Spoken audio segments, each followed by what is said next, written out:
Africa. I think there's an error here that which we need to confront with all that we have and all that we are.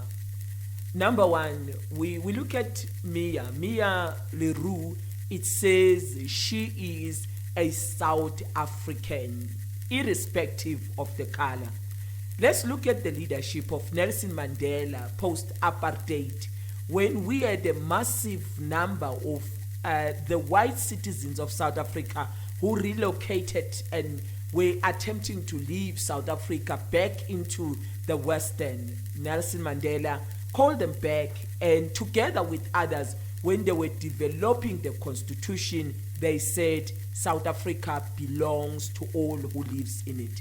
Now, the issue of Chidima having been said that Chidima cannot stand as a Miss South Africa when she's now the South African. It's not an issue of a race card. Guys, let's get this clear.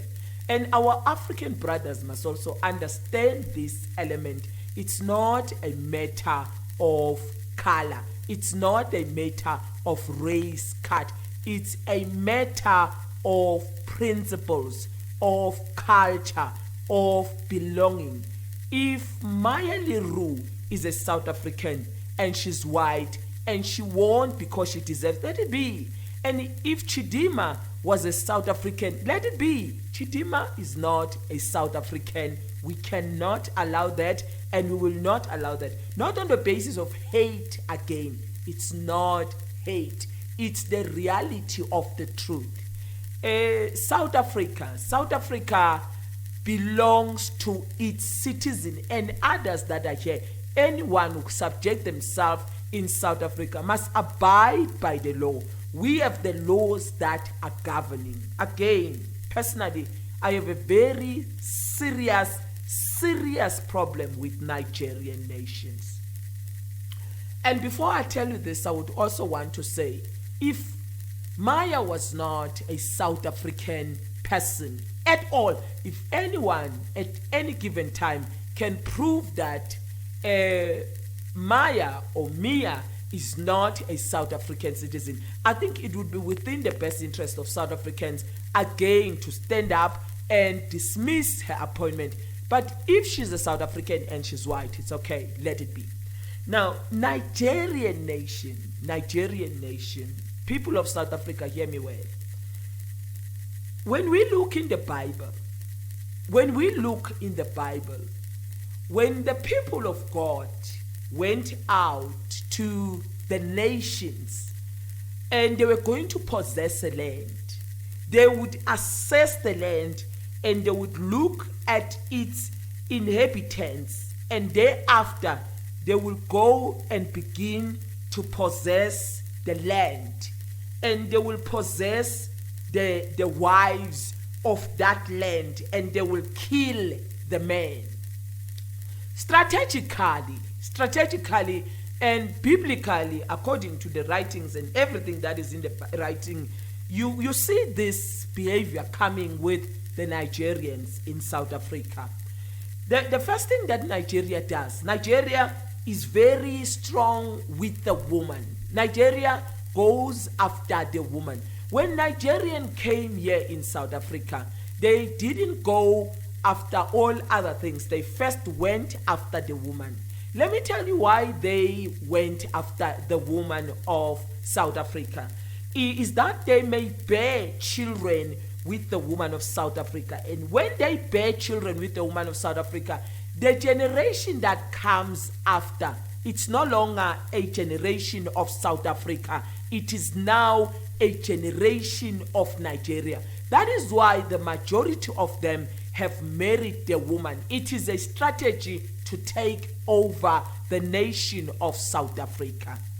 And thereafter, the next important thing that you need to look after in any nation when you go is to possess the land. Now, when you possess the land, you've got an upper hand. They went after the land. If you look in all nations that exist, all properties that were abandoned, they were abandoned properties post-apartheid by the minority of the white people who abandoned their properties without alerting the onboarding government. Nigeria figured out that there was a loophole in the Property Act.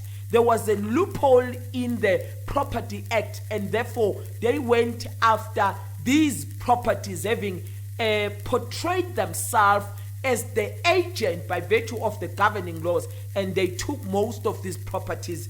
The flats, they were taken by them. They went not only from taking commercial property, but they went into private properties. The vast majority of properties in the suburbs are not in the hands of the whites, are not nor in the hands of the black South Africans, are in the hands of the Nigerians. And not that Nigerians has purchased these properties. They did not.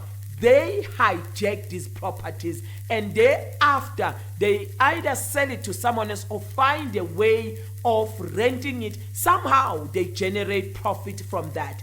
And what do? They then again use the very same woman of South Africa as a frontier. The woman of South Africa get married to Nigerians, and then they play a role for the Nigerians to stand in the front as though they are the owners, but majority of them are not owners of these properties. They are just fronting. They are just a fronter that they utilize. And you see what happened back in the days, they would kill the man. They would kill the man. But now, because of the law, they cannot easily kill. The strategy that which is utilized to kill the man is through drugs and alcohol. If you look at the majority of the men in South Africa, majority of these men are either alcoholics or drugs. If you look at the streets, the number of men who are in the streets have increased, that which leaves the woman in South Africa vulnerable without husbands, and they go after available men. Now, because of the nature that which women has subjected themselves, that they need to be supported by men, this is the upper hand of the Nigerian nation that they have upon the woman of South Africa.